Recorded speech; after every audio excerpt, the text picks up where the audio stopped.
কিন্তু এমন অনেক মানুষ আছে যারা আল্লাহর বিধান সমাজে রাষ্ট্রে বাস্তবায়ন হোক তারা চায় না।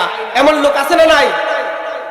সম্মানিত হাজিরিন, এমন লোক আছে যারা আল্লাহর বিধান সমাজে রাষ্ট্রে কায়েম হোক তারা চায় না, আল্লাহর জমিনে আল্লাহর বিধান কায়েম হোক তারা জমিনের মধ্যে চায় না।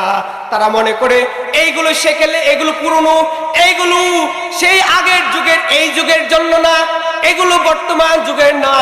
এইগুলো যদি কেউ বিশ্বাস করে, ওয়াল্লাহি বিল্লাহি তাল্লাহি, আল্লাহর কসম, ওই ব্যক্তি নগদ কাফির হয়ে যাবে। কি হয়ে যাবে বলেন?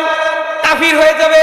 আল্লাহ রাব্বুল আলামিন কুরআনুল কারীমের মধ্যে সূরাতুল মাইদার ৪৪ নম্বর আয়াতের মধ্যে আল্লাহ রাব্বুল আলামিন বললেন, ওয়ামান লাম ইয়াহকুম বিমা আনজালাল্লাহু ফাউলাইকা হুমুল কাফিরুন। আল্লাহ রাব্বুল আলামিন বললেন, আমি আল্লাহ